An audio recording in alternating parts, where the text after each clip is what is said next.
Hola, es una alegría estar de nuevo con todos ustedes en sus casas y yo súper contenta porque estamos estrenando un set que se ve de lo más bonito, así que esto va a mejorar, por supuesto, la visión del programa, la calidad del programa, y yo agradezco de todas maneras su sintonía, el que nos hayan acompañado todo este tiempo que hemos estado en sí. Con nuestro anterior set que estaba un poco improvisado. Así que gracias por seguirnos.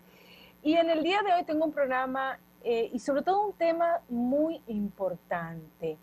¿Cómo reconocer que un niño tiene dificultad para escuchar? ¿Cómo reconocer que un niño es sordo? Y sobre todo, ¿cuáles son esos seguimientos que nosotros tenemos que darle para esos niños que nacen en condiciones de riesgo para afectar su audición? Es por esto que hemos invitado a Carlos Torres, quien es un audiólogo y es un querido amigo y muy interesado en compartir estas informaciones para todos los padres en la medida de que los padres estén informados sobre esta situación, pueden hacer detecciones oportunas, intervenciones tempranas. Carlos, qué bueno que estás aquí y nada es al azar, sobre todo que vengas a estrenar nuestro nuevo set, que está de lo más bonito.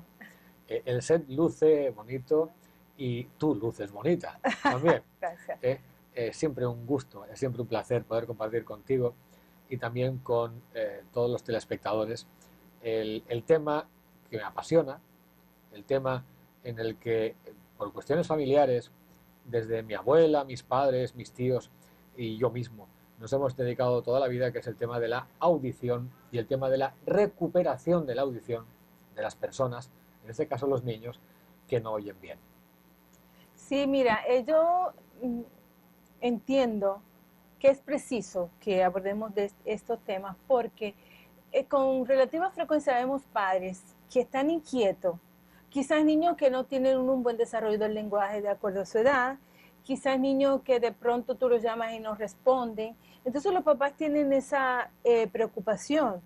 En ocasiones pueden acudir al pediatra y quizás el pediatra no dé una información precisa de lo que está ocurriendo. Entonces me gustaría que pudiéramos abordar cómo se inicia la audición, en qué momento los niños tienen que tener una manifestación de que son, que escuchan, cómo se expresan lo que son. Bueno, ¿te referirás a los hipoacúsicos, a las personas que tienen dificultad de audición? No, a los que oyen bien. A los normo oyentes. Normo oyente, esa es la oyentes, palabra, exactamente, sí. Bien, mira, Josefina, desde el punto de vista de la gestación, la audición se puede empezar a manifestar aproximadamente entre el cuarto y el quinto mes de vida. ¿Cuánto y quinto mes? Intrauterina. De gestación, sí.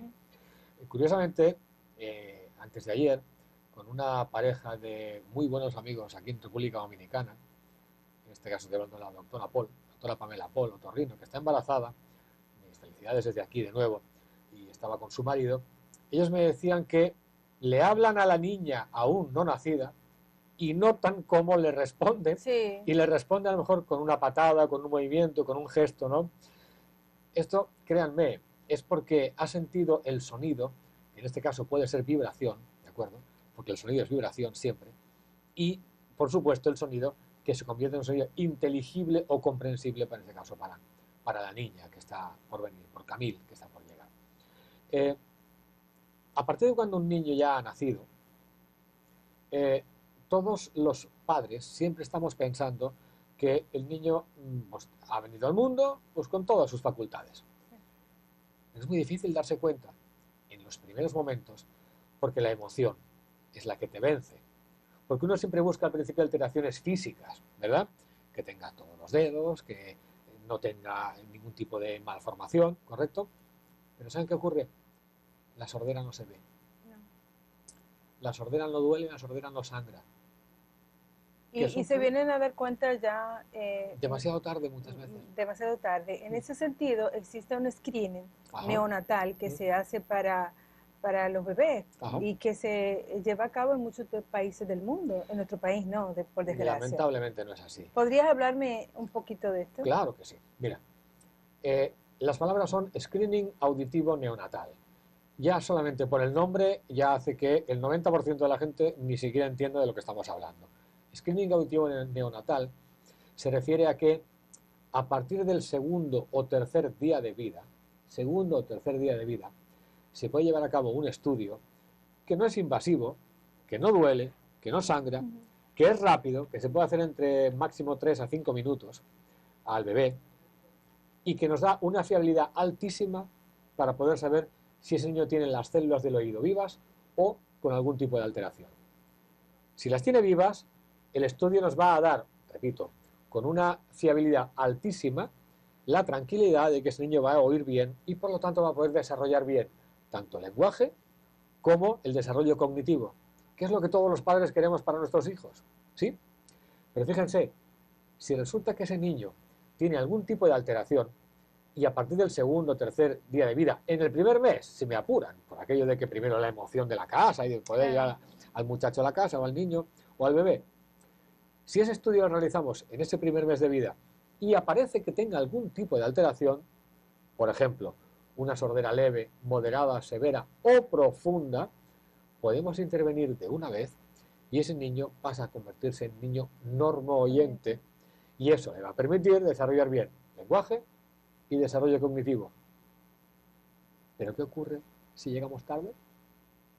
Que el niño se va a desarrollar deficientemente desde el punto de vista cognitivo, es decir, desde el punto de vista de la adquisición de las palabras y el lenguaje, y lo peor de todo va a quedar retrasado y perder oportunidades para el resto de su vida. Claro. Cuando los niños comienzan a mostrar que son normo-oyentes, ¿cuál es el primer signo que los padres pueden reconocer para saber, ¿no?, que el niño escucha?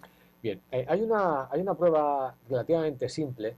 Lo que ocurre es que cuando uno no está bien entrenado, se cree que la puede hacer bien, pero puede estar equivocándola, que es una prueba tan simple como una palmada. Pero fíjense que si la palmada se realiza en el campo visual del bebé, genera automáticamente un reflejo, el reflejo cócleo-palpebral en los ojos, con lo cual papá puede decir, el niño me oyó. Escuchó, pero fue que te vio. Te vio, o bien es un reflejo un reflejo innato que tenemos los humanos, no importa lo bebés que sean, es innato, y si la palmada se realiza en el campo visual y tiene reflejo, entonces podemos pensar que oye. La palmada tiene que realizarse en un lateral, insisto, en un lateral, sin que el niño lo vea, y si tiene el reflejo, como mínimo podemos pensar que el sonido lo escuchó. ¿De acuerdo?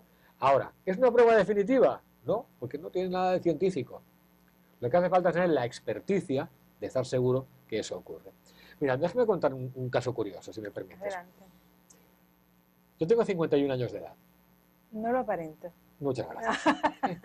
En esos 51 años de edad, por circunstancias familiares, desde el día 1 de mi vida compartí con niños sordos, porque mis papás eran profesores de sordos, porque mi abuela ya era fonoaudióloga también, ¿no? Al haber compartido con tantos niños sordos, yo me he dado cuenta, a lo largo de mis años, de cómo se comunican entre ellos, ¿de acuerdo? Y el niño que tiene sordera profunda y no lleva ningún tipo de aparato, lo cómodo para él es hablar con signos, comunicarse a través de los signos. De señas, de lenguaje de señas. Porque es lo cómodo para él, porque el sonido no lo utiliza. Bien, yo recuerdo un caso de una mamá que vino con su papá y el bebé, y la mamá decía, es que mi niño oye, es que mi niño oye, es que mi niño oye, doctor. Y habían ido a 3 o 4 lugares buscando certificar que ese niño oía. Y lamentablemente no era así. Tenía una sordera severa, no profunda, pero severa. Y una sordera severa debe tratarse inmediatamente. ¿Pero por qué la mamá decía que el niño oía? Fíjense ustedes por qué. Era un matrimonio joven, podrían tener 25 años en aquel momento, y llegaban con el bebé, la mamá, primero ellos echaban la culpa, lamentablemente, el uno al otro, no, porque esto de tu familia, no por lo otro. Y yo decía, no importa de quién sea la culpa. Si tiene un problema auditivo lo resolveremos. Pero es que mi niño oye, doctor, me dijo. Y yo digo, ¿por qué dice usted eso? Porque yo estaba en la casa y de repente llegó por la tarde su papá a una hora que era un poquito antes de lo normal que él venía, y tal como lo escuchó, tal como él lo escuchó desde el salón, dijo papá, papá, papá, papá, papá, y se fue corriendo a buscarlo. Eso es que lo tuvo que oír. Así que ¿saben qué hice? Me fui yo a la casa con ellos un día. Y tal como fui a la casa, hice yo el mismo ejemplo, pero no era papá, era yo. ¿Y saben lo que el niño escuchó? Como no oye, pero tiene los demás sentidos tan desarrollados, al abrir la puerta de la casa, una leve brisa cambió por debajo, por el piso, rozaba al niño en la piel y el niño identificaba, hay una leve brisa Alguien y llegó. un pequeño cambio de luz. ¿Por qué? Porque siempre era papá el que llegaba a la casa. Okay. La mamá se aferró a eso y ¿saben lo triste de esto? Que la mamá perdió 1 año y medio de vida y de educación de su hijo, porque estuvo 1 año y medio buscando a alguien que le dijera, sí señora, su hijo oye.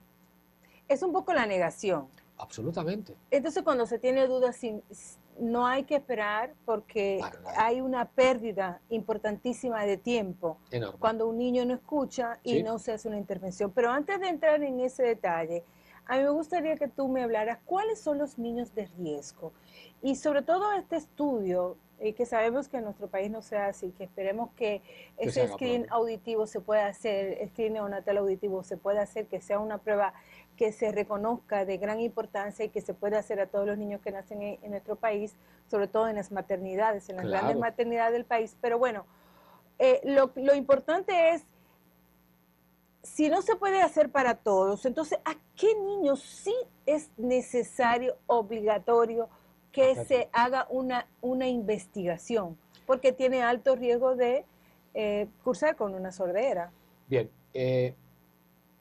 es cierto que lo ideal sería que este estudio se llevara a cabo a todos los recién nacidos, pero teniendo en cuenta que estamos en un país en el que hay mucho embarazo en riesgo, hay mucho parto prematuro, ¿de acuerdo?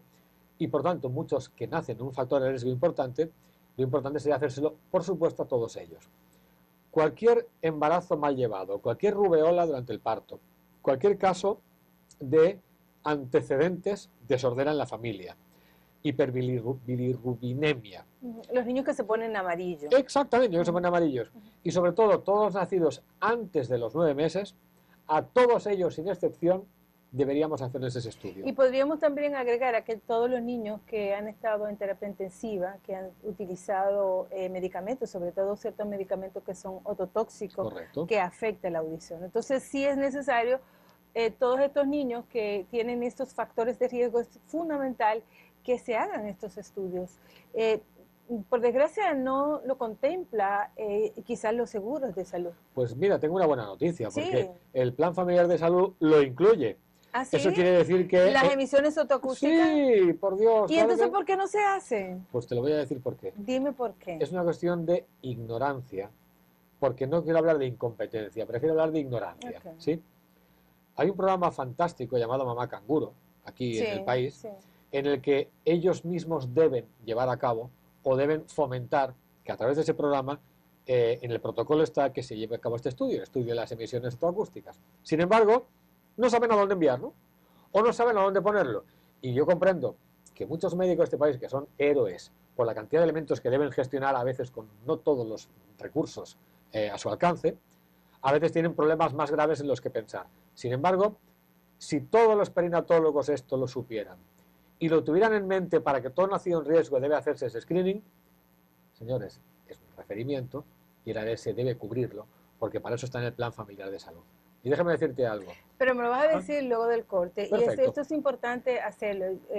Insistimos mucho en este programa de que los padres, de que la familia, de que nosotros tenemos que empoderarnos de nuestra propia salud, de la salud de los hijos y también conocer cuáles son los servicios a los que nosotros tenemos derecho.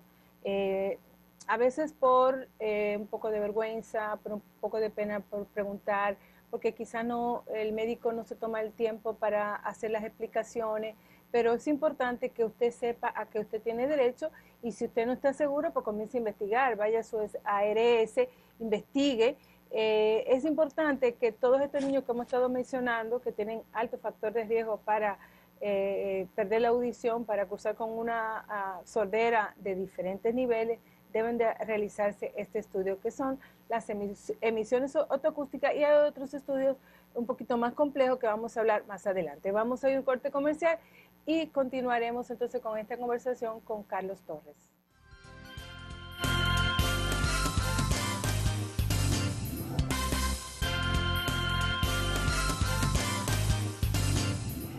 continuando con nuestro programa, estamos hablando sobre detección de trastornos de audición en los niños. Nuestro invitado es Carlos Torres. Antes de continuar la conversación con Carlos, yo quiero invitarle a usted a que nos sigan por los distintos medios sociales que tenemos.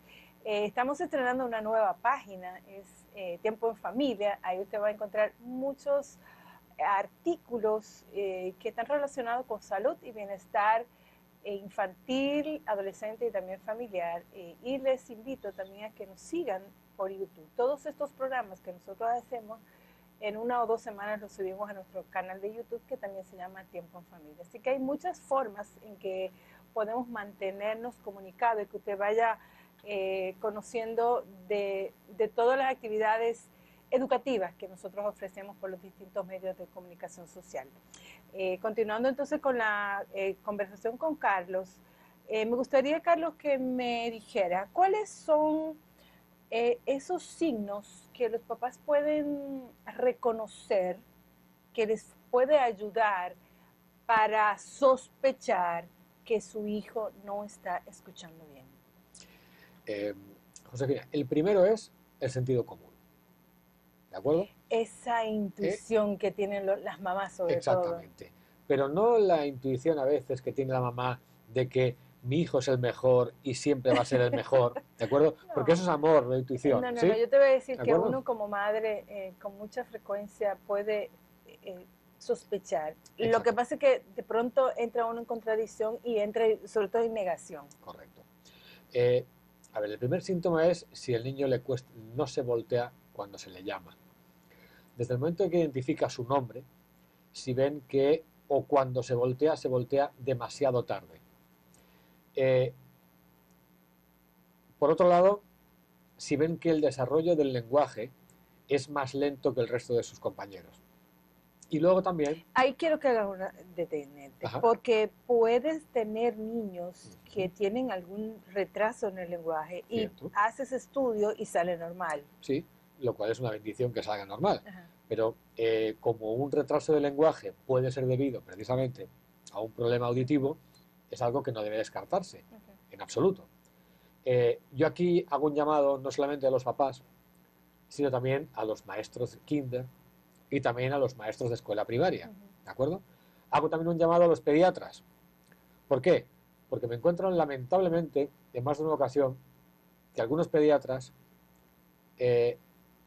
o por prudencia, o por no querer asustar a los padres, o porque tienen exceso de trabajo, ¿no? Exceso de trabajo. No entiendo cómo no es posible que no solicitan que se le haga un estudio auditivo. ¿Cuándo debería de hacerse un estudio? O sea, a mí me gustaría, porque muchas veces los papás dicen, no, pero que él balbucea, y quizás también esto puede ser un signo que al pediatra lo tranquilice, porque dice, bueno, el niño está balbuceando, está iniciando el lenguaje, entonces eso tranquiliza. Sí, lo que pasa es que es importante, Josefina, que hablemos de los diferentes grupos de edad, ¿no? Exactamente. Cuando un niño lleva a una escuela o a una escuela kinder, es decir, está empezando a escolarizarse y está empezando a tener sus primeras palabras, si vemos que el niño de repente o sin motivo aparente pasa a ser muy hiperactivo, podría ser un síntoma de que tiene una otitis que no sea visible porque a lo mejor no le duele, y el niño tenga 1 mes o 2 meses escuchando menos, y al escuchar menos, el niño no acaba por prestar atención a una cosa concreta durante más de 3 o 4 minutos. Y entonces pasa una actividad a otra. Eso puede ir unido a un cierto retraso del lenguaje, y con lo cual, ante un síntoma así, no se lo esperen. Hagan un estudio, que el estudio es fácil, es rápido, es indoloro y lo cubre el seguro. Y el seguro está precisamente, que un seguro médico está precisamente no solamente para curar, sino para prevenir el hecho de que pueda ocurrir algún daño que pueda ser posterior. Tú hablabas de las manifestaciones por edades. Sí. Estamos hablando de los lactantes, por ejemplo, los niños que comienzan el balbuceo, vamos a poner 6 meses. Sí, correcto. Luego un niño de año, ¿cuáles serían las cosas que tendríamos que ver? A ver, es un tema siempre por comparación de edad, pero el que acabo de comentar antes de la palmada, este es infalible si se hace con relativa frecuencia. Porque, insisto, al final es el sentido común. Es el sexto sentido que uno tiene que desarrollar cuando ve que no está volteándose cuando corresponde. Cuando lo llaman, no voltea. Sí. El niño más grande, por ejemplo, que escucha la televisión muy alta, claro, que no respondan al llamado, que no respondan, no sigan, ¿no? Pero también está lo contrario, y es que ante un sonido fuerte o duro, que no se sobresalte. Okay. ¿De acuerdo? Porque lo normal es que ante un sonido muy duro, un niño sobresalte o llore. Pero si él no sobresalta ni llora, puede ser un síntoma de que no está escuchando bien. ¿De acuerdo? Hay una cosa muy importante que tengo que decir. Hasta los 7 años de edad, cada día vale por 7. Los primeros 7 años de vida, cada día vale por 7 desde 2 puntos de vista. El aprendizaje cognitivo y el desarrollo del lenguaje. Eso quiere decir que si un niño está una semana sin oír, porque tenga una otitis, por ejemplo, una semana equivale a haber perdido el equivalente a 7 semanas, porque cada día vale por 7. ¿Me comprenden? Sí. Si un niño está un mes con una otitis oyendo menos, ese niño equivale a que puede haber perdido 7 meses de desarrollo del lenguaje y desarrollo cognitivo. Y si dura 3 meses esa otitis, ese es el problema, se multiplica aún más. Pero eso habla de un caso de otitis. Si el niño tiene una sordera de nacimiento, y piensen que 3 de cada 1000 nace con sordera severa o profunda, 3 de cada 1000 con sordera severa o profunda, cuidado con lo que acabo de decir, si los papás tardan un año en darse cuenta, o toda la cadena que va de papás, médicos, familiares y escuela kinder, y ninguno de ellos ya llega a cerciorarse del tema, si tardamos un año, equivale a haber perdido 7 años de aprendizaje. De ahí la importancia de nunca jamás perder un día. A mí cuando llegan a nuestros consultorios algunos papás con un bebés, o no tan bebés, porque a veces tienen 3 años los niños, ¿y qué piensa si todavía esperamos un tiempo? Y le digo, señor, mire, si usted espera un día, es que usted no quiere a su hijo. En estos casos no se debe de esperar, y yo pienso que el esperar a veces puede ser incluso una recomendación hasta de los propios médicos, porque cuando vemos que un niño tiene un retraso en su lenguaje, esperamos que lo va a desarrollar más adelante y quizás no se hacen los estudios. A mí me gustaría, Carlos, que pudiéramos hablar de la otitis, porque es un factor de riesgo también, y en nuestro país muchos niños cursan con otitis. Hay una mala hábito de que las madres acuestan a los niños a tomar su mamila, su biberón acostado, y esto se genera mucho problema de otitis. Hay muchos niños que están con derrame del oído medio. Ajá. Y entonces lo hacen con repetida frecuencia y no se les puede quitar esa precaución de preocuparse por la audición. Mira, ante cualquier síntoma de otitis que un médico general, un médico de familia o un pediatra debería poder detectar, hay que ir al otorrino. Hay que ir al otorrino porque la otitis se cura muy fácilmente. Uh-huh. En el supuesto de que con alguna solución medicamentosa no pudiera, con antibiótico, eso no remitiera, hay algo muy simple que es un drenaje transtimpánico, que es un pequeño tubito, una operación simplísima, rápida, y que aquí hay enormes y buenos cirujanos que la hacen en minutos. Al niño no le va a doler, y lo que hacemos es que todo el líquido, toda la otitis que tenemos dentro de la caja timpánica, con una pequeña punción muy leve en el tímpano, todo ese líquido va a desaparecer y de una vez eso queda resuelto. Y de una vez ese niño pasa a tener ya una audición normal y sobre todo evitar la infección que eso podía provocarle posteriormente. Claro, claro. ¿De acuerdo? De los temas, de los estudios que hablábamos, mencionaste los potenciales auditivos evocados. Ajá. Ese estudio, ¿en qué momento se utiliza? Sí. Digamos que las emisiones autoacústicas, que es el estudio que comentamos anteriormente, claro, que es un estudio rápido y objetivo, ese normalmente lo llevamos a cabo entre el segundo o tercer día de vida y el primer mes de vida. Pero también lo podemos hacer durante el primer año, porque por ser rápido y permitir muy fácilmente descartar que haya una alteración o que sospechemos que la tenga. Si sospechamos que la tiene o se confirma que la tiene, los potenciales evocados auditivos que se llevan hasta el primer año de vida normalmente son un estudio totalmente eficaz para saber si el sonido que entra llega hasta el cerebro. Y si llega al cerebro, podemos detectar un potencial eléctrico, lo cual es un síntoma de que el niño oyó en frecuencias medias y agudas, porque los potenciales evocados no son eficaces en sonidos bajos, en frecuencias graves, no en tonos graves. Los potenciales evocados también no son invasivos, pero requieren que el niño esté muy tranquilo, muy dormido, una sedación o un cansancio grande, porque es más largo el estudio. Hoy en día llevamos a cabo otros potenciales evocados.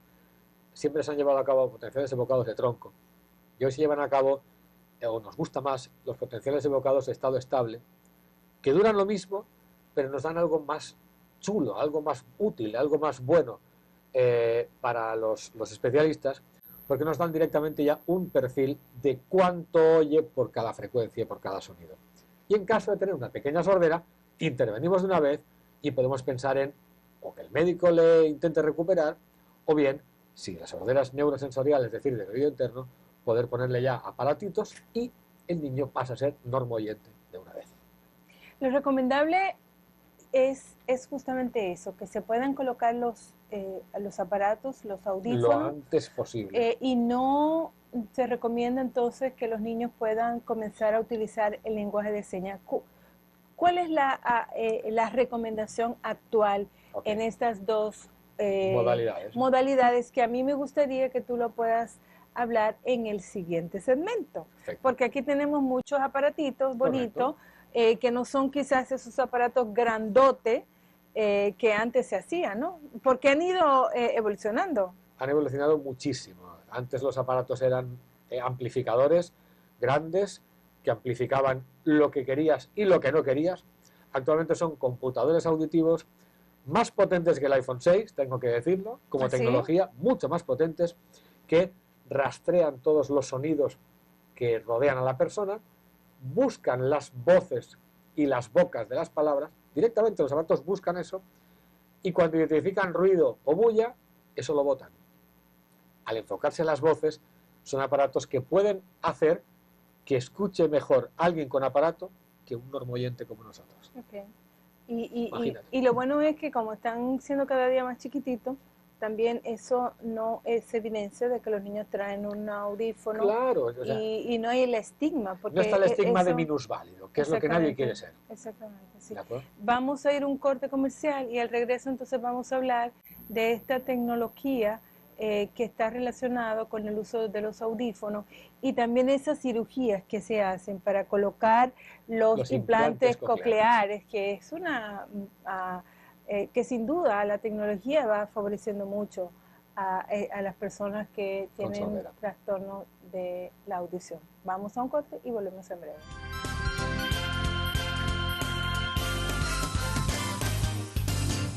Estamos hablando con Carlos Torres y hablamos sobre aquellos niños que tienen problemas de audición, cómo detectarlos, cómo intervenir. En este segmento vamos a hablar sobre la tecnología, que sin duda la tecnología ha ayudado mucho en esta área de la audición. Anteriormente teníamos unos audífonos que eran súper grandes y ahora están cada día más pequeñitos y como Carlos dijo antes de irnos a corte, están comparados con uno de los teléfonos de última generación. Entonces, pero me gustaría, Carlos, que tú me hablaras sobre en qué momento hay que utilizar el lenguaje de señas y por qué. Porque si tú haces una detección oportuna, tú haces las intervenciones y quizás tú puedas colocar un audífono a temprana edad a un niño, le quitas, o sea, le evitas, ¿no? El que favorece su audición, sobre todo que no tenga que aprender lenguaje de señas y que tenga un desarrollo cognitivo adecuado. Mira, Josefina, los humanos nacemos con el cerebro, que sería nuestro disco duro, vacío. Pero vacío de palabras, ¿de acuerdo? Vacío de palabras, vacío de lenguaje. Si a un mismo niño tú lo haces nacer en China, se le llenará de palabras chinas. Si lo pones a nacer aquí en República Dominicana, nacerá con el idioma español porque es el que oye. Lo que ocurre es que si tú no oyes, es decir, si tú naces con una sordera, sobre todo severa o profunda, tú no estás metiendo esas palabras en el cerebro y por lo tanto el niño no es que sea mudo, sino que se llama sordo-mudo porque nunca repetirá lo que nunca almacenó. Escucho. Okay. Lamentablemente, sobre todo en los campos, en donde no hay mucha posibilidad de recuperación, el que nace con esa sordera profunda se queda mudo porque nunca llega a almacenar palabras. Lamentablemente, también en la capital, todavía asistimos a muchos casos de niños que pasan a convertirse en sordomudos y que utilizan el lenguaje de signos. ¿Y por qué? Los motivos son muy simples. Porque si están en una escuela en la que todos los niños acabo de imitar cómo hablan de una forma desestructurada porque el niño no se oye y como no se oye ni sabe el sonido que emite, entre ellos, al no oírse, lo cómodo y lo fácil es recurrir al lenguaje de signos. Si en la escuela hay 25 muchachos, entre ellos se entenderán por lenguaje de signos. Cuando salgan de la escuela, lamentablemente, no se entenderán con nadie, porque eso es menos del 0,1% de la población. Es decir, con el otro 99,9% no se van a entender. A tu pregunta inicial, yo diría que ojalá pudiéramos hacer como hacían mis padres, que habían llegado a atarle las manos atrás a algunos niños, solamente para obligarles a intentar utilizar el lenguaje que en la clase, en la escuela, le estaban enseñando. Por supuesto, con aparatos puestos.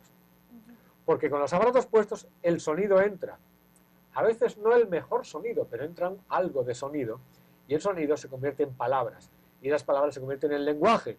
Y el lenguaje se convierte en comunicación. A mí me gusta mucho decir que lo que nos diferencia de los animales, aparte del alma, es el lenguaje. Porque el animal tiene pie, tiene patas y tiene ojos y tiene orejas, pero no lenguaje. El humano, los humanos, tenemos la facultad de meter palabras para convertirlas en lenguaje. Y lenguaje quiere decir comunicación, y lenguaje quiere decir sentimientos, y lenguaje quiere decir progreso, y lenguaje quiere decir comunicación, y lenguaje quiere decir trabajo, y lenguaje quiere decir familia. ¿Me están comprendiendo? Todo eso cuando no está, escúchame, cuando se trata solamente sobre utilizar el lenguaje de signos, los convierte en personas que están en un gueto, que están entonces apartadas. Lo limita. Y por eso, lo único que yo consideraría aceptable es lo que se llama lenguaje bimodal. Es decir, que utilicen el lenguaje de signos cómodo cuando estén entre ellos, pero que aprendan el lenguaje oral con aparatos puestos a temprana edad para cuando deban comunicarse con el resto de la sociedad.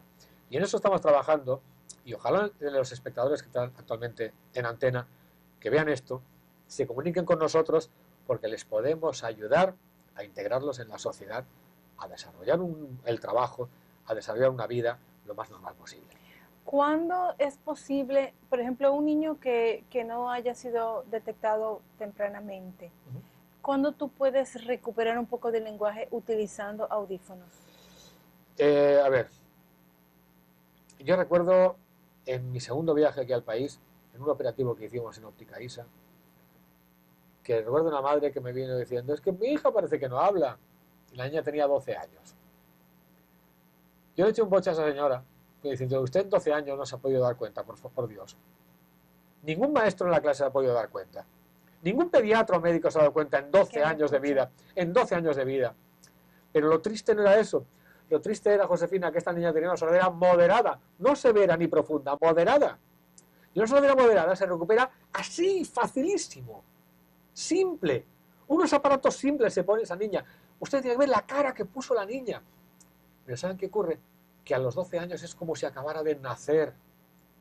Tiene que cuerpo de mujercita, a aprender, claro, a ir integrando toda la información. Desde cero, desde el principio, con lo cual son 12 años de vida.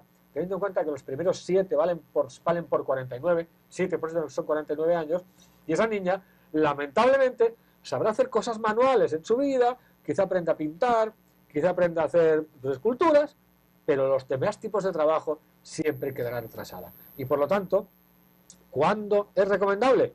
Cuanto antes. Cuanto antes. Si podemos poner aparatos en el primer mes de vida, lo haremos. Si ha de ser a los 3 años, a los 3 años. Cuando se detecte. Y por supuesto, con un refuerzo. Y el refuerzo es algo que poca gente piensa, porque mucha gente piensa, llega, se pone aparato Y ya. y ya funciona. No, no, porque un bebé cuando nace, tú no te pones a hablarle, porque un bebé no tiene lenguaje. El lenguaje tiene que entrar chin a chin, a entrar poco a poco. Y entra poco a poco cada letra, y cuando tú no tienes todas las letras, las va convirtiendo en palabras. Y cuando tiene las letras y las palabras, las convierte en frases. Y cuando tienen frases, las convierte en frases con sentido. Es decir, frases que mantengan las conversaciones en un lenguaje coloquial. Y con el tiempo quizá haga poesía. Entonces, lo que tú planteas es que se colocan los audífonos en este caso, pero ¿Sí? necesita que lleve algún tipo de terapia. Un apoyo. Y el apoyo empieza con la familia. La familia, lo que muchos padres no se dan cuenta, es que los educadores en la vida deben ser ellos. Sí. ¿Sí? El Sin educador duda, principal deben ser sí, siempre la los familia, padres sin y el duda. entorno familiar que esté al lado. Un hermano es un educador, ¿sabes? Un tío es un educador, pero por supuesto los padres. Una persona que trabaja en la casa es una educadora también. Todo ese entorno, cuando nosotros ponemos los aparatos, invitamos a la familia para entrenarlos a todos sobre lo que deben hacer. En segundo lugar, a los maestros de la escuela de oyentes, ¿de acuerdo? Y en tercer lugar, ¿saben a quién hay que educar? Al médico. Al resto de médicos que vayan a ver a ese niño a lo largo de su vida. Cuando este conjunto se consigue, un éxito. Y un éxito para siempre. Sin duda que hay que trabajar en equipo. Carlos, tú tienes una promoción, tú Sí. estás haciendo una serie facilidades. Facilidades y sobre todo, antes de eso, yo te felicito porque con la manera en que tú hablas eres muy apasionado. Y cuando uno lo que hace, lo hace con amor y compasión, sale bien.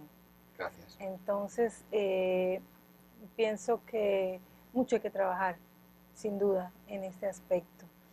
Y tú estás contribuyendo. Entonces tú tienes una promoción. Correcto. Para esta fecha. ¿De qué se trata? Bien, por el 9º año estábamos llevando a cabo una campaña que se llama Nadie sin oír en Navidad. Pero si miran el calendario, la Navidad pasó. La campaña consiste en que las personas que se hayan llevado a cabo algún estudio auditivo, sean niños, adultos o envejecientes, y necesiten llevar audífonos, durante este mes, que es un mes en el que enero es un mes complicado porque los bolsillos, la cuesta de enero es complicada, sí. ¿No? Hemos decidido prorrogar la campaña hasta el día 31 de enero, en el cual los que necesiten aparatos pueden tener hasta un 40% de descuento sobre los precios que ya de por sí son competitivos. Vale la pena que aprovechen este momento porque será improrrogable, ¿de acuerdo? O tendrán que esperar a la Navidad del año próximo, ¿sí? Y si tienen un niño, ustedes no pueden esperar ni un día. No, claro. Pero permiso, si tienen un niño en la casa, no pueden esperar un día. Pero si con ustedes convive sus padres o los abuelos, que merecen el mismo o mayor respeto que los demás, no permitan tampoco que en casa ningún papá ni ningún abuelo se quede sin oír, porque tienen mucho que decirles a sus hijos. Mucho. Y si no se pueden comunicar porque no oyen bien, lo que estamos haciendo es envejecerlos prematuramente, cuando les podemos rejuvenecer gracias también a los aparatos. 40% de descuento hasta el 31 de enero si vienen a vernos a los centros auditivos Laudio. Pero a lo mejor tú lo consigues hasta febrero, quizá. Gracias, Carlos. ¿Sí? Gracias a ti, Josefina. Me alegra tenerte en el programa nuevamente. Muchas gracias. Y que poder contagiarme con esa pasión que tú irradias en el tema que trata. Y a ustedes es importante que este programa, esperamos que le haya sido de su agrado y sobre todo de su ayuda. Si usted tiene un niño, una niña, o como Carlos dice, una persona adulta mayor que tiene dificultad para escuchar, sin duda que es importante que busque ayuda, que se le hagan sus estudios y quizás requiere de algún complemento, de algún audífono, que se haga todo lo posible para lograrlo. Agradecemos entonces su compañía y nos vemos la próxima semana. Un abrazo. cuarto y el quinto mes de vida. ¿Cuánto y quinto mes? Intrauterina. De gestación, sí. Curiosamente, antes de ayer, con una pareja de muy buenos amigos aquí en República Dominicana, en este caso de la doctora Pamela Paul, otorrino, que está embarazada, mis felicidades desde aquí de nuevo, y estaba con su marido, ellos me decían que le hablan a la niña aún no nacida y notan cómo le responde, Sí. y le responde a lo mejor con una patada, con un movimiento, con un gesto, ¿no? Esto, créanme, es porque ha sentido el sonido, que en este caso puede ser vibración, ¿de acuerdo? Porque el sonido es vibración siempre, y, por supuesto, el sonido que se convierte en un sonido inteligible o comprensible, para este caso, para la niña que está por venir, por Camille, que está por llegar. A partir de cuando un niño ya ha nacido, a estrenar nuestro nuevo set, que está de lo más bonito. El set luce bonito y tú luces bonita también. Gracias. Siempre un gusto, es siempre un placer poder compartir contigo y también con todos los telespectadores el tema que me apasiona, el tema en el que, por cuestiones familiares, desde mi abuela, mis padres, mis tíos y yo mismo, nos hemos dedicado toda la vida, que es el tema de la audición y el tema de la recuperación de la audición de las personas, en este caso los niños, que no oyen bien.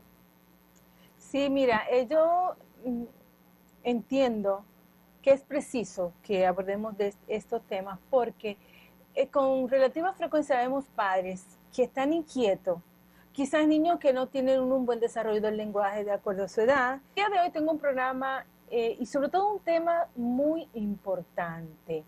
¿Cómo reconocer que un niño tiene dificultad para escuchar? ¿Cómo reconocer que un niño es sordo? Y sobre todo, ¿cuáles son esos seguimientos que nosotros tenemos que darle para esos niños que nacen en condiciones de riesgo para afectar su audición? Es por esto que hemos invitado a Carlos Torres, quien es un audiólogo, y es un querido amigo y muy interesado en compartir estas informaciones para todos los padres en la medida de que los padres estén informados sobre esta situación, pueden hacer detecciones oportunas, intervenciones tempranas. Carlos, qué bueno que estás aquí y nada es al azar, sobre todo que vengas, quizás niños que de pronto tú los llamas y no responden, entonces los papás tienen esa preocupación. En ocasiones pueden acudir al pediatra y quizás el pediatra no dé una información precisa de lo que está ocurriendo. Entonces me gustaría que pudiéramos abordar cómo se inicia la audición, en qué momento los niños tienen que tener una manifestación de que son, que escuchan, cómo se expresan lo que son. Bueno, ¿te referirás a los hipoacúsicos, a las personas que tienen dificultad de audición? No, a los que oyen bien. A los normo oyentes. Normo oyente, esa es la palabra, exactamente, es la sí. Bien, mira, Josefina, desde el punto de vista de la gestación, la audición se puede empezar a manifestar aproximadamente entre el